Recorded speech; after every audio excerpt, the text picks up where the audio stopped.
Hey, what's up guys, my name is Anshul and welcome back to another video on this channel. Today in this video, let us talk about this ultra wide monitor that is sitting right in back of me. That is LG's 34WQ650-W ultra wide monitor. Now this one over here is a 34-inch beauty that packs an IPS LCD display with a 21:9 aspect ratio. It also rocks a 2560x1080 of resolution. That is not QHD, but it is very good for the price range that you're getting this monitor for. Also, it has a very respectable 75 Hz of refresh rate.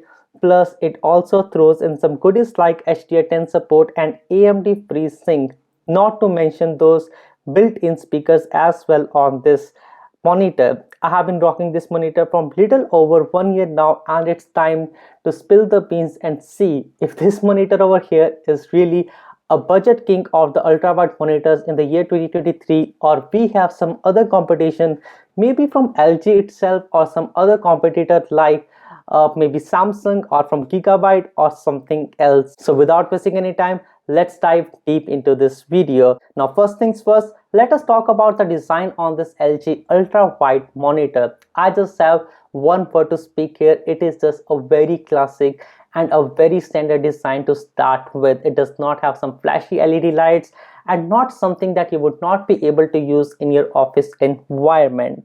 Now, one thing to notice on this monitor is that this is a very sleek monitor with a minimalistic design. Those thin bezels on the three sides give it a modern vibe, and it sits on this curved stand that does not really match with the flat display, but it is not a bummer for me, and this is something that really works out.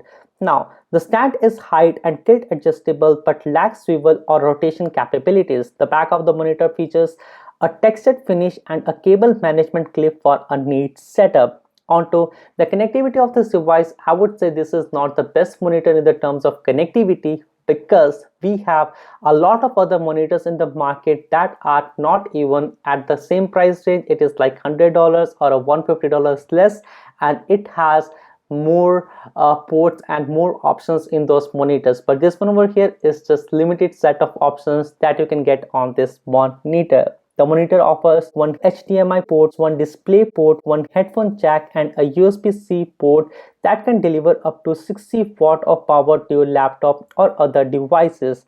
The USB-C port also supports a display port alt mode, allowing you to connect your laptop to the monitor with a single cable. Now, another thing that I noticed on this monitor is that the LG on-screen control is just very excellent. In the past, I have used the Samsung monitors and those controls are just crappy, and it is very difficult to navigate between the menus over on those monitors. But this one over here is just very exceptional.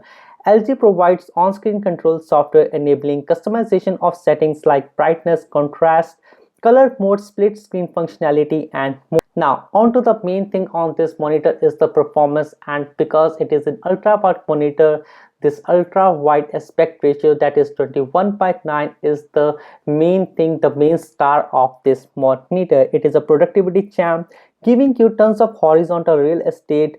But is this thing meant for gaming? I would say absolutely no. But can you game on this monitor? Absolutely yes. Now this device supports AMD FreeSync for the gaming purposes, and there is also a game mode that tunes things up for different games that you want to play on this monitor. But there are a few caveats that make this monitor not so good for gaming, starting with the resolution on this device. The 2560x1080 resolution, while it is okay for a 34-inch screen, it lacks sharpness, it lacks vividness, and sometimes the content that you see very close is blurry and not something that you would want to like on your monitor, especially a gaming one.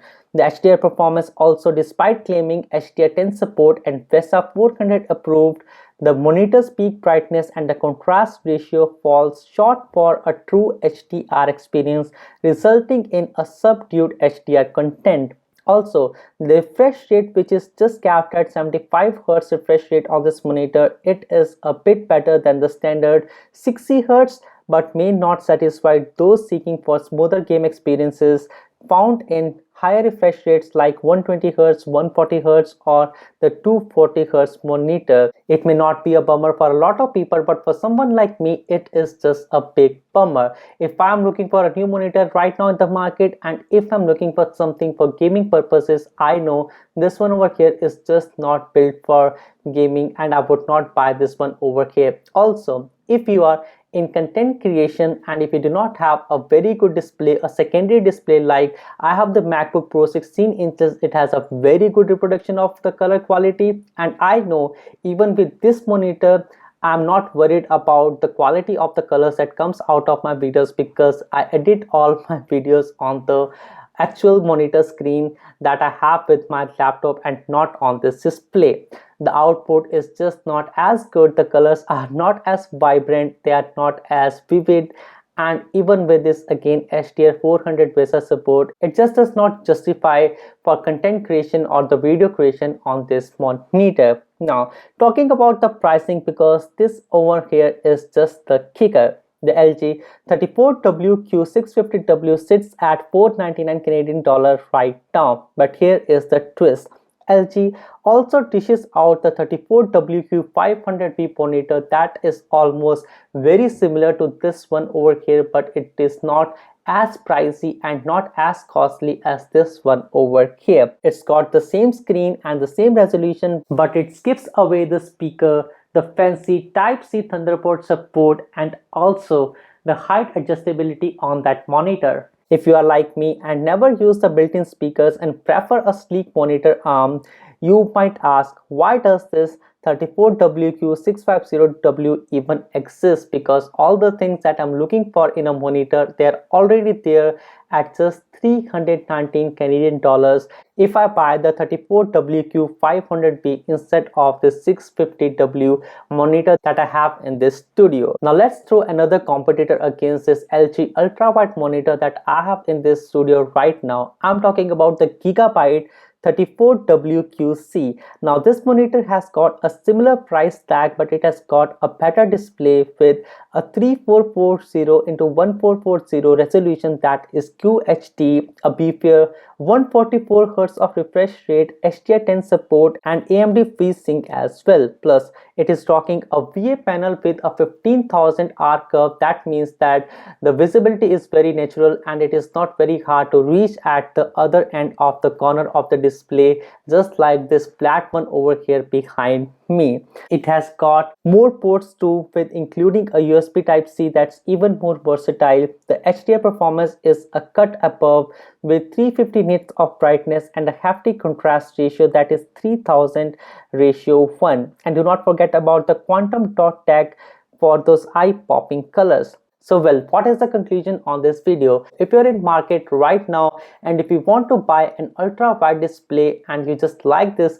ultra wide that is sitting just behind me, just do not get fooled by it. You can buy the LG 34WQ500B that is wallet friendly, but if you can splash a bit more cash, then the Gigabyte 34WQC is the star of the show. It has got a better display, more features, a smoother game experience, but just keep one thing in mind, that display is QHD versus the 1080p that you see just right now, and it requires a better GPU to drive the graphics on this big beautiful display. So well, that was all about this video. I hope you liked this video and I hope this video over here had been informational to you all guys. My name is Anshul, thanks for watching and I will see you guys in the next one. Peace.